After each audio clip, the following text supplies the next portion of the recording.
नमस्कार साथियों।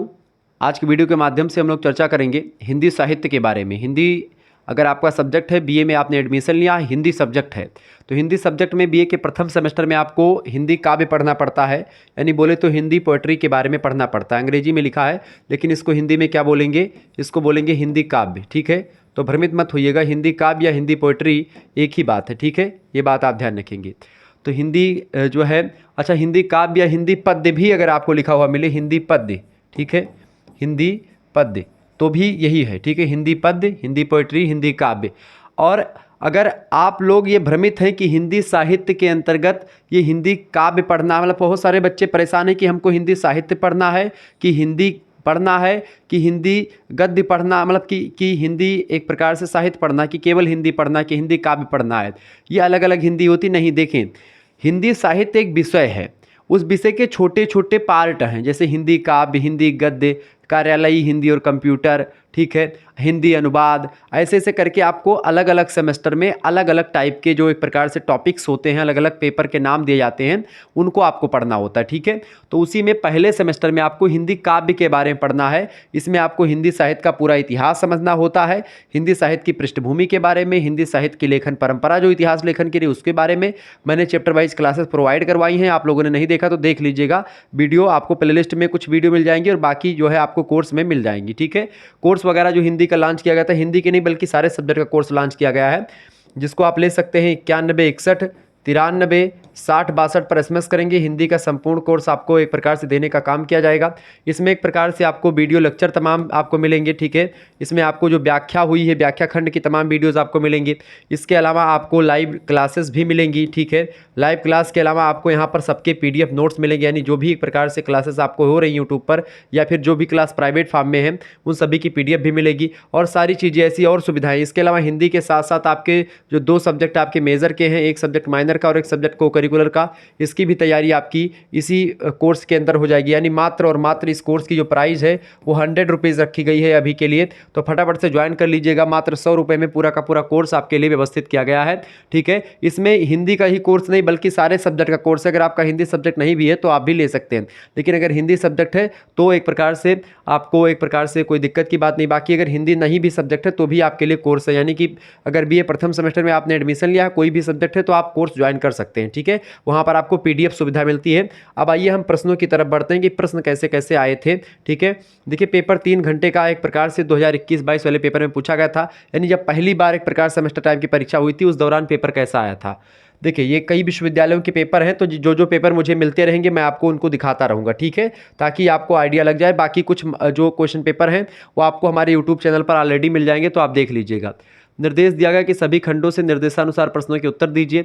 खंड आ से कह रहा है कि निर्देश खंड आ में क्या है कि खंड आ में 15 लघु उत्तरीय प्रश्न हैं, जिनमें से 10 प्रश्नों के उत्तर देना है। प्रत्येक प्रश्न 5 अंकों का होगा, यानी 50 नंबर आपका यहीं से आपको दे दिया जाएगा। ठीक है, तो 15 लघु उत्तरीय क्वेश्चन है, जिनमें से आपको 10 लघु उत्तरीय क्वेश्चन के बारे में उत्तर देना है। देखिए, ये सब प्रश्न बहुत ही ज़बरदस्त क्वेश्चन हैं, अब इनको समझने का प्रयास करें। पहला क्वेश्चन है कि आदिकाल की प्रमुख विशेषताएं बताइए। अब आदिकाल में जब मैंने पढ़ाया है, आदिकाल पूरा पढ़ाया है, आदिकाल की विशेषताओं में, आदिकाल में आप देखते हैं जैसे विविध साहित्य लिखे जा रहे थे, जिसमें आप देखते हैं रासो साहित्य परंपरा, ठीक है, जैन साहित्य, ठीक है, इसके अलावा नाथ साहित्य, ठीक है, और ढोला मारू दूहा जैसे लोक साहित्य की रचनाएं भी हो रही थी। इसके अलावा वीर गाथा काल की जो विशेषता, अच्छा, आदिकाल को वीर गाथा काल आचार्य रामचंद्र शुक्ल जी ने कहा। आप देखेंगे कि जो वीर गाथा काल या आदिकाल है, इसकी विशेषताओं में क्या होता है कि युद्धों का सजीव चित्रण किया जाता है। ठीक है, जो कवि लोग होते थे युद्धों में जाते थे और वहाँ पर देखते थे और उसके बाद में उसके लिखते थे, कैसे कि अरे यक्का मारे दुई गिर जावे, तीसरा खौफ खाए मर जाए, रिम झिम भाला बरसे, वही मैदानन के बीच मझाए, धय द्यो डोला समर खेत मा, जे जीते ते लिए उठाए, जाकर बिटिया सुंदर देखे, जबरन ब्याह लिए करवाए, दांत उखारे भवरा नल कहते, दिल्ली में करे दुआरे 4। इस तरीके से आप देखेंगे, ऐसे बहुत सारी है, तो मैं थोड़ा सा बता दिया कि 12 बरस ले कुकर जीवे, और 13 ले जीवे सियार, बरस 18 छत्री जीवे, आगे जीवन को धिक्कार। इस तरीके से तो ऐसे चढ़ा देते थे कभी लोग राजा महाराजाओं को कि जाकर के जूझ के मर जाते थे ये लोग। ठीक है, मतलब एक आध कभी ऐसे होते हैं आपके जीवन में, एक आध दोस्त ऐसे होंगे जो आपको ऐसा चढ़ाएंगे कि आप उसके चढ़ाने पर चढ़ जाएंगे और उसके बाद में जाएंगे और कहीं पर कुछ आपका मामला गड़बड़ा जाएगा। ठीक है, तो ऐसे होते थे कभी लोग जो है इतना बढ़ा चढ़ा करके युद्धों का सजीव चित्रण और अतिशयोक्तिपूर्ण वर्णन करते थे। अतिशयोक्ति एक अलंकार होता है। अतिशयोक्ति मतलब बहुत बढ़ा चढ़ा करके चीज़ों को बता देना। अब बताओ, यक्का मारते हैं दूसरा अपने आप, जैसे साउथ वाली मूवी में एक कंटाप गड़ाम से मारा, तो एक आदमी जिसको मारा तो भारा ही पड़ा, वो तो गिर गया, लेकिन जो दूसरा देखत रहा वह गिरा गड़ाम से। यक्का मारे दुई गिर जावे, मतलब दूसर को फाट पड़ा, और तीसरका खौफ तीसरा खौफ खाए मर जाए। मतलब तीसरके को लगे कि एक प्रकार से अरे बाप रे यही मेरे मारी सो, वो और भाग गन गन गन गन, जैसे साउथ की पिक्चरिया में होता है, यक्के भलवा फेंक के मारत हैं और 10-12 मिलन कैसे जो है पूरा का पूरा छाती चलनी होती चली जाती है। समझ रहे हैं ना? जैसे बाहुबली ने मूवी देखेंगे, 3-3 4-4 बाण बाहुबली और उसकी वाइफ मार रही है, देवसेना। ठीक है, तो 3 बार बाहुबली मार रहा, 3 बार देवसेना मार रही है और सबके लगता हुआ चला जा रहा है, इतना सटीक बाण की। और ऐसे तो वो तो मान लीजिए ठीक ठाक थोड़ा सा दिखाए हैं, लेकिन आप देखेंगे और साउथ की जो पहले की मूवी बनती थी, ऐसे पृथ्वी पर ऐसे पैर पटकते थे, पृथ्वी फट जाती थी और उसी के गर्दा वर्दा से गुंडे लोग उड़ जाते थे। ठीक है, कार वार ऐसे हिल जाती थी, घूमने लगती थी, गन गन गन गन, इस तरह की चीज़ें होती थी। तो ऐसे सब चीज़ें हैं। तो आदिकाल में क्या था कि जितना ज़्यादा बढ़ा चढ़ा करके राजाओं को चढ़ाते थे, ये जो कवि लोग हुआ करते थे, कि राजा महाराजा जो है शांत नहीं बैठ पाते थे। ये लोग एक प्रकार से इनके अंदर उफान बैठता था। राजाओं का अतिशयोक्तिपूर्ण वर्णन करते थे। आश्रयदाताओं की प्रशंसा मुख्य उद्देश्य था। श्रृंगार के वर्णन भी यहाँ पर मिलते हैं, लेकिन वीरगाथात्मक चीज़ें ज़्यादा मिलती हैं, इसीलिए आचार्य रामचंद्र शुक्ल इसको वीरगाथा काल कहते हैं। पूरी बात मैंने आदिकाल को पूरा विस्तार से डिटेल में एक एक पॉइंट को समझाया, तो आप वीडियो देख लीजिएगा, पढ़ा है यूट्यूब पर। दूसरी बात, रासो साहित्य का संक्षिप्त परिचय दीजिए। रासो साहित्य, अब रासो साहित्य जो है ये वीर का मतलब आदिकाल का ही एक साहित्य है। रासो साहित्य, रासो साहित्य क्या है? रासो साहित्य में एक जैसे पृथ्वीराज रासो, ठीक है, खुमान रासो, विजयपाल रासो, ये सब रासो ग्रंथ है। एक राजा को एक प्रकार से केंद्र में रख करके उनसे संबंधित ग्रंथ लिखा जाता था, तो वही रासो कहलाता था। ठीक है, रासो साहित्य बेसिकली एक प्रकार से वीरतापूर्वक चीज़ें और श्रृंगारिक श्रृंगारिक चीज़ें और वीरतापूर्वक चीज़ें यहाँ पर आपको वर्णित मिलेंगी। ठीक है, आगे देखेंगे। तो ये सब रासो साहित्य भी उसमें मैंने पूरा समझाया है। इसके अलावा तीसरा क्वेश्चन आपसे पूछा गया था। तीसरा प्रश्न है, प्रगतिवादी काव्य की प्रमुख विशेषताएं बताएं। तो सारे प्रगतिवाद अभी मैंने नहीं पढ़ा, लेकिन प्रगतिवाद की विशेषताएं मैंने बताई है। प्रगतिवाद की समय सीमा कब से कब तक रही है? प्रगतिवाद जो समय सीमा रही है 1937 से लेकर के आप मान सकते हैं 1943 तक की जो समय सीमा हिंदी साहित्य के इतिहास में आप देखेंगे, 1937 से या 1936 आप मान सकते हो। ठीक है, 1936-37 के आसपास से 1943 तक की जो समय सीमा है प्रगतिवादी काव्य के नाम से जानी जाती है। यहाँ पर बेसिकली मार्क्सवाद का प्रभाव जो है हिंदी साहित्य पर रहा। ठीक है, कार्ल मार्क्स जो एक समाजवाद के एक प्रकार से वैज्ञानिक समाजवाद के जनक माने जाते हैं। ठीक है, समाजवादी विचारधारा को फॉलो करते। कार्ल मार्क्स विद्वान आदमी था, ऐसी बात नहीं है, लेकिन उसकी विचारधारा जो थी कुछ मात्रा में एक प्रकार से भारतीयता के पक्षधर में, मतलब एक प्रकार से भारतीय परिप्रेक्ष्य में उतनी सटीक नहीं, चूँकि भारतीय में जाति व्यवस्था है, और जो कार्ल मार्क्स था इसने जो व्यवस्था करी थी ये वर्ग को एक प्रकार से ध्यान में रख करके की थी। वर्ग संघर्ष की विचारधारा दी, यानी 2 वर्ग होता है, एक अमीर वर्ग एक गरीब वर्ग, इसके बारे में बात करता है। तो प्रगतिवाद काव्य में जो है यथार्थ चित्रण किया जाता है, जो भी कुछ होता है उसको सही सही बता दो। ठीक है, कोई लाग लपेट की बात नहीं।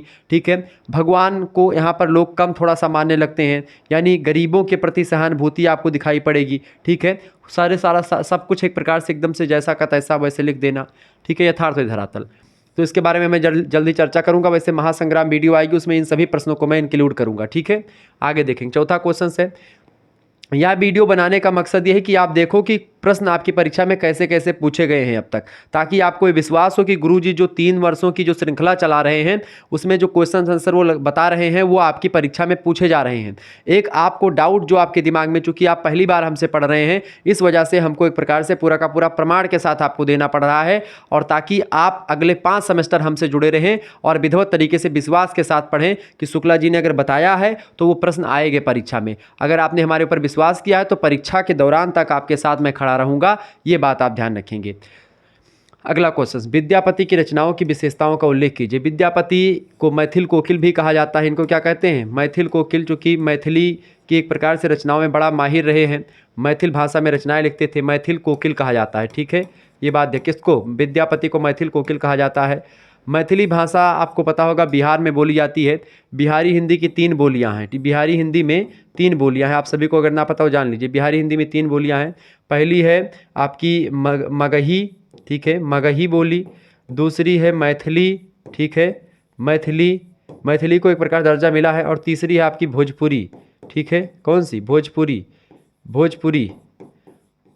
तो मैथिली, मगही, भोजपुरी ये 3 बोलियां जो हैं ये बिहारी हिंदी की हैं। उसी में से मैथिली बोली जो है इसका साहित्यिक पर चीज़ें ज़्यादा मिलती हैं। भोजपुरी और मगही का थोड़ा कम मिलता है, लेकिन मैथिली का ज़्यादा मिलता है, क्योंकि विद्यापति जैसे महान कवि इसमें हुए और विद्यापति आपके पाठ्यक्रम में संकलित हैं। इनके बारे में आपको पढ़ना भी है, ठीक है। आगे चीज़ों को समझने का प्रयास करते हैं। खंड बा, यहाँ पर 3 क्वेश्चंस, ये 4 क्वेश्चंस। आगे और प्रश्न है, ये देखिए। अभी खंडबा बाद में आएगा, पहले 5वां क्वेश्चन आप देख लें, ठीक है। देखिए 5वां, चूंकि 15 क्वेश्चंस यहाँ पर दिए गए ना, 10 क्वेश्चंस के अंदर 15 क्वेश्चंस आपको दिखाना है ना कि कौन कौन से क्वेश्चंस आए थे। 5वां क्वेश्चन आप देखें, गोरखनाथ का संक्षिप्त जीवन परिचय दीजिए। तो गोरखनाथ के बारे में मैंने आपको ऑलरेडी समझा रखा है। आप हमारी वीडियोस देखेंगे तो 2 प्लेलिस्ट मैंने बनाई है, तो दोनों प्लेलिस्ट में आप देखेंगे तो गोरखनाथ का जीवन परिचय, विद्यापति का जीवन परिचय, कबीरदास का, तुलसीदास का, सबके बारे में बताया है। तो गोरखनाथ का संक्षिप्त जीवन परिचय आपको यहाँ पर देखना है। इसके अलावा अमीर खुसरो का हिंदी साहित्य में क्या योगदान है, इसको मैंने बताया है। अमीर खुसरो का बेसिकली बड़ा योगदान है। अमीर खुसरो जो है, ये सबसे पहली बात जानिए कि ये एक प्रकार से खड़ी बोली हिंदी के जनक भी माने जाते हैं, ठीक है। खड़ी बोली हिंदी की शुरुआत यहीं से होती है, अमीर खुसरो से। अमीर खुसरो जो है ये एक प्रकार से जो छोटी छोटी मुकरियाँ हैं, या एक प्रकार से जैसे इनकी आपकी पाठ्यक्रम में तमाम दोहे संकलित हैं, तमाम पहेलियाँ हैं संकलित हैं, ठीक है। तो उन सभी के बारे में पढ़ना है। इसके अलावा 7वें प्रश्न है आपका, सूर का संक्षिप्त जीवन परिचय दीजिए। सूर माने सूरदास जी। सूरदास जी का जीवन परिचय आपसे पूछ सकता है। सूरदास जी के बारे में भी मैंने बताया। सूरदास जी जो हैं ये जन्मांध थे, यानी एक प्रकार से जन्म से ही अंधे थे। तो सूर्य सूर तुलसी शशि उड्डुगन केशवदास अभिके कवि खद्योत सम जहाँ तहाँ करत प्रकाश, ये इनके सबके बारे में कहा जाता है। सूर्यदास जी सूर्य के समान एक प्रकार से पूरे के पूरे हिंदी साहित्य में प्रकाश डालने वाले कवि माने जाते हैं। सूर सागर, साहित्य लहरी, सूर सारावली जैसे ग्रंथों के लेखक हैं सूरदास जी। सूरदास जी गुरु जी का नाम था वल्लभाचार्य, ठीक है। इनके जो है वल्लभाचार्य के पुत्र थे विट्ठलनाथ गोस्वामी। गोस्वामी विट्ठलनाथ की बात करें तो उन्होंने अष्टछाप के कवियों का संग्रह किया था, जिसमें सबसे महान कवि थे सूरदास जी, ठीक है। सूरदास जी के गुरु कौन थे? वल्लभाचार्य जी थे, ये बात ध्यान रखेंगे।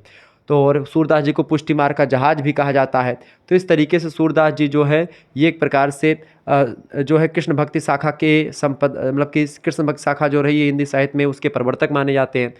और कृष्ण भक्ति को लेकर के इन्होंने मतलब वात्सल्य सम्राट भी इनको कहा जाता है। क्या कहते हैं? सूरदास को वात्सल्य सम्राट कहते हैं। वात्सल्य सम्राट कहने का मतलब ये है, वात्सल्य रस क्या है? देखिए, श्रृंगार रस में मतलब एक वात्सल्य रस होता है, माता और माता का पुत्र के प्रति प्रेम वात्सल्य कहलाता है, ठीक है। तो इसमें यशोदा और माता कृष्ण के मतलब सॉरी यशोदा माता और कृष्ण भगवान के एक प्रकार से जो बीच में प्रेम है, जो बॉन्डिंग है, उसको दिखाने का काम सूरदास जी ने बड़े सरलता से, मधुरता से किया है। और उसको एक प्रकार से यहाँ पर आपको एक प्रकार से पढ़ना है। मैंने पढ़ाया है पूरा विस्तार से, पूरे पद की व्याख्या पढ़ाई है। आप मॉडल पेपर उठा करके देखेंगे, उसमें सारी चीज़ें आपको मिल जाएंगी।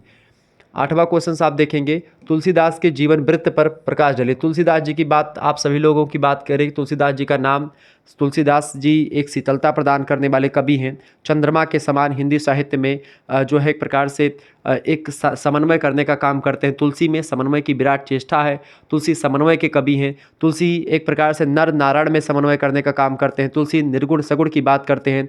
तुलसीदास जी कहते हैं कि आनंद रहित सकल रस भोगी, बिन बानी बक्ता बर जोगी, ठीक है। वो कहते हैं कि जो प्रभु हैं उनके मुंह नहीं है, लेकिन सारे संसार के रसों का पान करने वाले हैं। उनके मतलब जिह्वा नहीं है, लेकिन वो सभी प्रकार की वाणियों को बोलने वाले हैं, ठीक है। और इस तरीके से एक प्रकार से बिन पग चलें सुने बिन काना, ठीक है। इस तरीके से वो हैं, बिना वाणी के वो पूरे संसार में वक्ता हैं।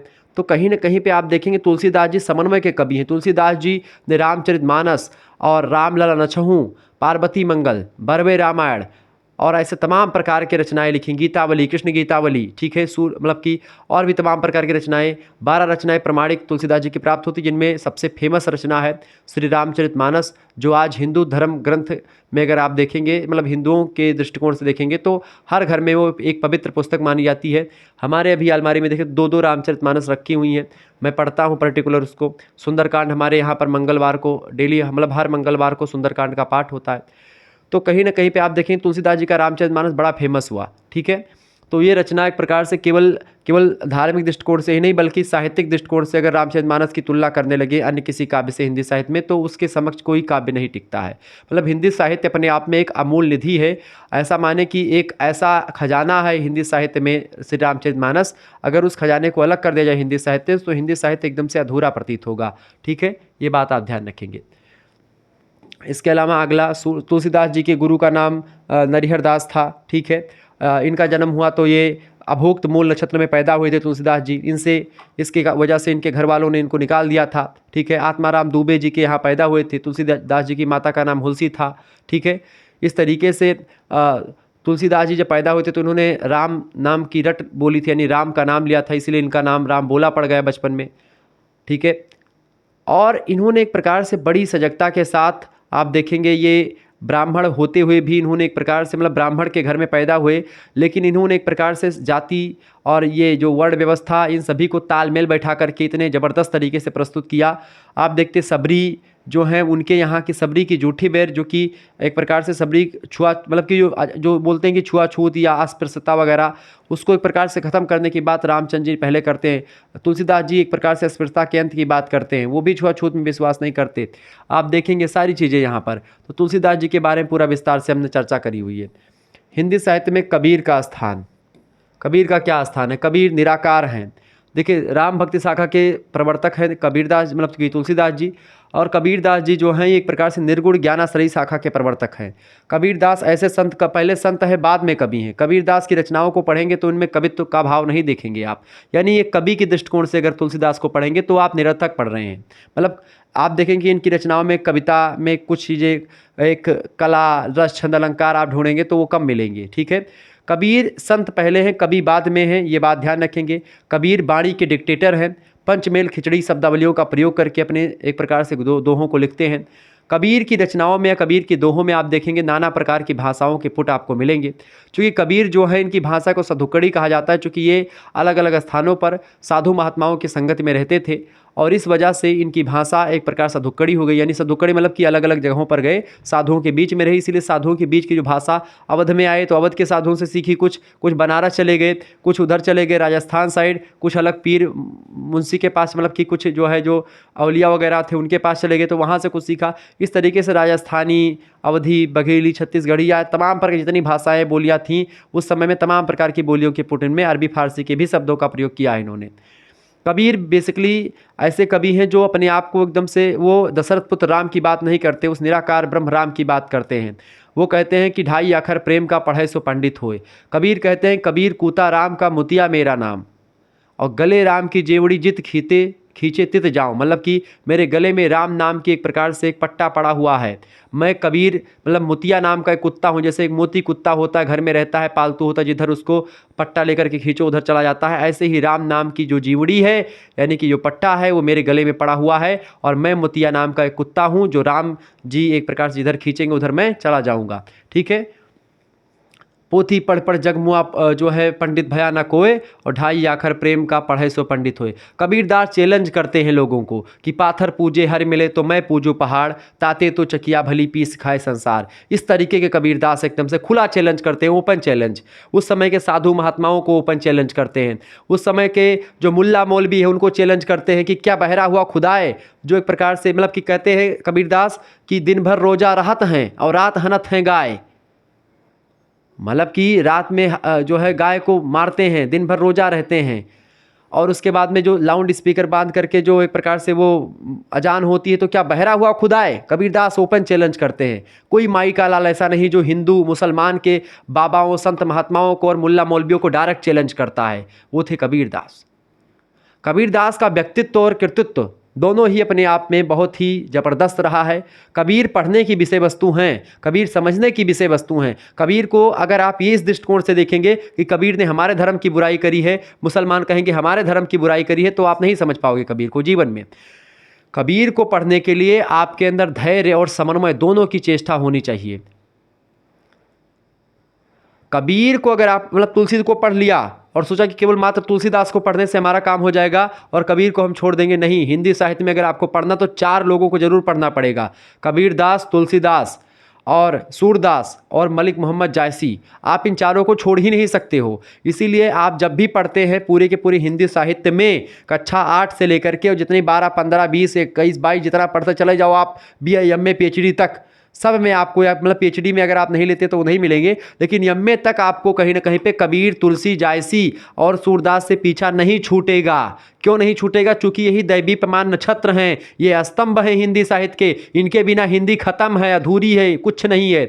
सूर्य सूर्य तुलसी सजी उड्डगन केशवदास, अब के कवि खद्योत्सव जहाँ तहाँ करत प्रकाश। आजकल के कवि क्या है? दुब्ब से जले दुब्ब से बुताएंगे, जुगनू की भांति हैं। तो लेकिन ये कबीरदास बहुत ही फेमस कवि रहे हैं। कबीरदास, अगर कहा गया कबीरदास के बारे में कि कबीरदास अगर यहाँ ना पैदा होते, कहीं अलग पैदा हुए होते विदेशों में, तो शायद कबीरदास को एक प्रकार से लोग मार डालते। लेकिन चूंकि हिंदू या जो मुसलमान यहाँ के जो भारतीय परिप्रेक्ष्य में जब इन्होंने कहा, तो भारतीय संत महात्मा इनकी रिस्पेक्ट भी किया करते थे, चूंकि लोगों को पता था कि ये बात तो सही ही बोल रहा है। लेकिन कुछ बातें कबीरदास की उतनी परफेक्ट नहीं हैं, बाकी कुछ बातें इनकी ठीक ठाक प्रतीत होती हैं। मतलब सारी बातें आप इसको समझ, मतलब क्यों नहीं कर सकते, लेकिन कुछ बातें हैं जो कि कबीरदास की आप नकार भी नहीं सकते जीवन में। कुछ बातें जिन पर आप इनको घेरे में ले सकते हैं कबीरदास को, लेकिन उस पर हम घेरे में क्यों लें। अगला प्रश्न, जायसी की साहित्यिक सेवा पर प्रकाश डालिए। आहा, मलिक मोहम्मद जायसी पद्मावत जैसा महाकाव्य लिख करके अमर हो गए। अच्छा, जितने भी सूफी कवि हुए हैं ये लोग भारतीय भाषाओं को, अवधी भाषा, ठेठ अवधि, गवई अवधि, देहाती अवधि का प्रयोग किया। का हो मुन्ना का हाल है, इस तरीके की अवधि, ठीक है। हाड़ मास होए रहे शरीरा, इस तरीके की विरह की अग्नि को दिखाने का काम मलिक मोहम्मद जायसी ऐसे कवि करते हैं। नागमती का वियोग वर्णन आप पढ़ें, पहले BA में नागमती का वियोग वर्णन था, तो जब बच्चों को पढ़ाओ तो बड़े प्रसन्न होते थे, क्योंकि उनके जीवन में भी वियोग पड़ा था। कहीं ना कहीं पे ब्रेकअप हुआ होता है लड़कों का, इंटर पास करके कोई गर्ल्स कॉलेज में एडमिशन पा जाती है लड़कियां, और लड़के बॉयज़ कॉलेज में चले जाते हैं, या ऐसा होता है कि दोनों अलग अलग स्कूल में चले गए, अलग अलग जगहों पर चले गए, तो बिछड़न का समय होता है। उस दौरान जब उनको बताओ कि जो है, जब पानी बरसता है, बिजली तड़कती है, तो क्या होता है उसमें, एक प्रकार से घन गरजहि दामिन लौ काही, घन गरजहि दामिन लौ काही और नारी कंत के कोर छिपाही। समझ रहे हैं ना चीज़ों को? मतलब यह है कि जैसे जैसे बिजली गड़कती है इस समय सावन के महीने में, तो बिजली चमकती है, ऐसे में जो स्त्रियां हैं वो डर के मारे अपने जो है पति के पास जा, कंत माने पति, उनके पास चिपक जाती हैं, उनकी गोद में जा कर के बैठ जाती हैं, मारे डर के चिपक जाती हैं। तो जो लोग एक प्रकार से विरही हैं, जिनके पति या पत्नी एक प्रकार से नहीं हैं, वो लोग सोचते हैं उस दौरान सावन के महीने में, सावन भादों की जब एक प्रकार से अंधियारी रैन और तड़कती हुई बिजली चमकती है, वो लोग सोचते हैं काश हमारी शादी भी हो गई होती, तो इस तरीके से हम भी होते। मतलब इस तरीके की भावनाएं। तो जब उस समय पढ़ाते थे हम लोग, जब BA first year second year चलता था, तो बच्चे बहुत प्रसन्न होते थे, ठीक है। तो उस जायसी की साहित्यिक सेवा एक प्रकार से बड़ी ज़बरदस्त रही। पद्मावत जैसे महाकाव्य लिखा। 11वां प्रश्न, बिहारी ने गागर में सागर भरा है, इस उक्ति की सार्थकता प्रमाणित कीजिए। बिल्कुल, इसके बारे में मैं चर्चा करूंगा। बिहारी लाल मात्र 700, कहीं कहीं पर 713 दोहों की बात होती, कहीं पर 719 दोहों की बात होती, कहीं पर 721 दोहों की बात होती है। बिहारी सतसई एकमात्र ग्रंथ लिखा बिहारी लाल ने, और वही ग्रंथ लिख करके बिहारी पूरे हिंदी साहित्य में अमर हो जाते हैं। इन्होंने गागर में सागर भरने का काम इसलिए इनको कहा जाता है क्योंकि इन्होंने छोटे छोटे दोहों के माध्यम से, मतलब एक एक दोहों की व्याख्या बिहारी की अगर आप करने बैठेंगे तो कम से कम 3-3, 4-4 पेज में करना पड़ेगा आपको, ठीक है। बिहारी लाल के बारे में कवियों ने कहा, विद्वानों ने कहा कि जो है सतसैया के दोहरे, सतसैया मतलब बिहारी सतसई के जो दोहा हैं, सतसैया के दोहरे ज्यों नावक के तीर, देखर माँ छोटे लगे घाव करे गंभीर। ये एकदम से बहेलिए की तीर की भांति होते हैं, छोटे छोटे, लेकिन घाव बड़ा गंभीर कर देते हैं। तो इस तरीके से एक प्रकार से बिहारी लाल की सार्थकता के बारे में, बिहारी ऐसे हैं, कहते हैं कट कहत नटत रीझत खिजत मिलत खिलत लजियात, ऐसे द्वंदात्मक शब्दावलियों का प्रयोग करते, कहत नटत रीझत खिजत मिलत खिलत लजियात, आगे भरे भुवन में करते हैं नैन नहीं सो बात। सभी लोग बैठे हैं, लेकिन दूल्हा और दुल्हन, नायक और नायिका आपस में नैनों के माध्यम से, आंखों के माध्यम से बातचीत कर लेते हैं। वो कहते हैं ना कि अखियों से गोली मारें, तो बिहारी लाल अखियों से गोली मारने वाले कवि हैं। नैनाचार करवाते हैं, नायक और नायिका आपस में बातचीत आंखों के माध्यम से 100 से अधिक बातें कर लेते हैं। साइन लैंग्वेज की बात होती है, समझ रहे हैं ना। यानी बिहारी लाल की अगर आप बात कर रहे हैं तो बिहारी लाल हिंदी साहित्य के ऐसे दैवीप्यमान नक्षत्र हैं जो गागर में सागर भरने का काम तो करते ही हैं, साथ ही साथ विज्ञान, ज्योतिष, कला और ऐसे वास्तु, इन तमाम प्रकार के ज्ञान इनके दोहों में आपको मिल जाएंगे।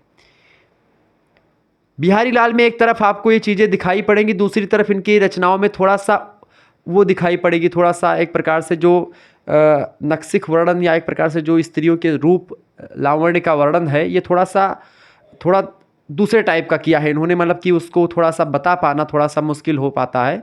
ठीक है, तो बिहारी लाल के बारे में चर्चा करेंगे। इनके दोहों की व्याख्या मैंने कर रखी है, आप लोगों ने नहीं देखा तो प्लीज़ देख लीजिएगा। आगे देखते हैं, अगला क्वेश्चन आपके स्क्रीन पर आ चुका 12 नंबर। निराला जी के जीवन का संक्षिप्त परिचय दीजिए। तो निराला जी के बारे में भी मैंने आपको बताया। निराला जी जो है छायावाद के कवि रहे हैं, छायावाद के एक स्तंभ रहे हैं। निराला जी को छायावाद का महेश कहा जाता है, इनको रुद्र कहा जाता है छायावाद का। ठीक है, निराला जी के जीवन में दुख ही दुख रहा। इनकी पुत्री का नाम था सरोज, जिनका देहांत हो जाता है। तो सरोज स्मृति नाम का एक विरह काव्य लिखा हिंदी साहित्य में। ठीक है, एक लंबी कविता के रूप में। तो निराला जी वो हैं। निराला जी कहते हैं कि दुखी ही जीवन की कथा रही, क्या कहूँ जो आज तक नहीं कही। निराला के जैसा व्यक्तित्व और कृतित्व आपको नहीं दिखेगा पूरे हिंदी साहित्य में। बड़े अच्छे व्यक्तित्व के व्यक्ति रहे हैं और इनका एक प्रकार से जीवन हमेशा से बाधाओं से, संकटों से घिरा रहा। अगला, यह मंदिर का दीप इसे नीरो जलने दो। ये कविता है, आपके पाठ्यक्रम में संकलित है, इसका सार तत्व आपको बताना है। आगे की कविता, अगली कविता है आपकी, आगे की कविता नदी का दीप का प्रतिपाद्य। प्रतिपाद्य माने होता है उद्देश्य बताएं। तो इस कविता को मैंने आपको बताया है। इन सभी के प्रश्नों के उत्तर मैं आपको मॉडल पेपर के माध्यम से दूंगा। इसके अलावा शोध का महत्व बताइए, शोध किसे कहते हैं, शोध का महत्व, ये सब आपके मतलब शोध के बारे में आपको अभी से अवेयर किया जा रहा है ताकि शोध के बारे में आप समझ पाएँ। ठीक है, शोध किसे कहते हैं, यानी रिसर्च इसको आप कहते हैं। ठीक है, ये बात ध्यान रखेंगे। अगला जो आपका खंड है वो खंड है बा। खंड बा की अगर बात की तो इस खंड में 4 दीर्घोत्तरीय प्रश्न हैं, जिनमें से आपको 2 प्रश्नों के उत्तर करने हैं। प्रत्येक प्रश्न आपका 12.5 नंबर का है। इस तरीके से 25 नंबर यहाँ से आपको मिलेंगे। 40 और 25 नंबर आपके कितने हो जाएंगे, 50 नंबर वहाँ पर और 25 नंबर ये 75 नंबर का आपका पेपर हो जाएगा। ठीक है, ये आपका एक यूनिवर्सिटी का पेपर है। बाकी कुछ विश्वविद्यालयों में मतलब कि आगे अलग अलग विश्वविद्यालयों में आपको व्याख्या वाले खंड भी दिए थे, तो व्याख्या वाले खंड इसमें नहीं दिए गए थे। ठीक है, इस पेपर में बाकी व्याख्या वाले भी मैं दिखा दूंगा आपको।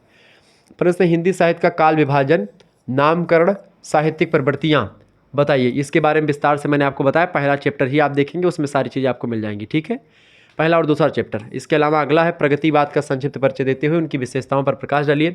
इसके बारे में भी मैंने आपको बताया। प्रगतिवाद, प्रयोगवाद, सबके बारे में सबकी विशेषताएं समझाइए।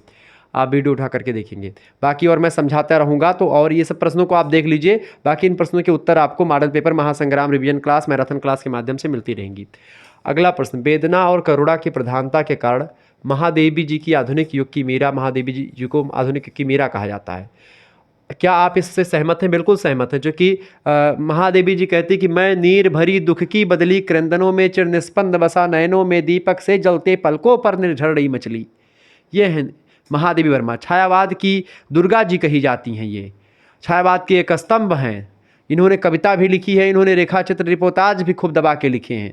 ठीक है, तो महादेवी वर्मा जी की अगर बात की जाए, बड़ी ज़बरदस्त लेखिका रही हैं और बड़ी ज़बरदस्त कवित्री भी रही हैं।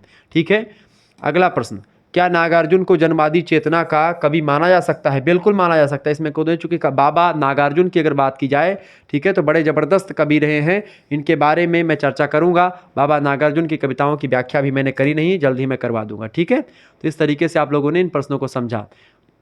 बाकी अगर कोर्स वगैरह आपको लेना तो आप कोर्स ले सकते हैं। मिलेंगे फिर हम नेक्स्ट वीडियो में। ऐसे ही आप देखते 21-22 का था, 22-23 का पेपर भी आपको दिखा दूंगा और एक आध यूनिवर्सिटी का और पेपर आपको इस तरीके से मैं दिखाने का प्रयास करूंगा ताकि आपको सारी चीज़ें क्लियर हों कि गुरुजी जो बताते हैं बिल्कुल सटीक बताते हैं और सत्य बताते हैं। ऐसे ही प्रश्न परीक्षा में आपके आते हैं। धन्यवाद, मिलते हैं फिर नेक्स्ट वीडियो में। तब तक के लिए जय हिंद, जय भारत।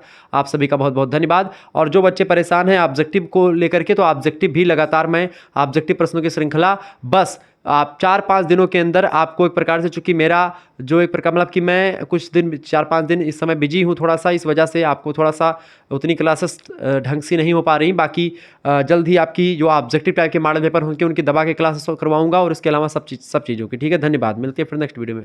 बहुत बहुत धन्यवाद आप सभी का।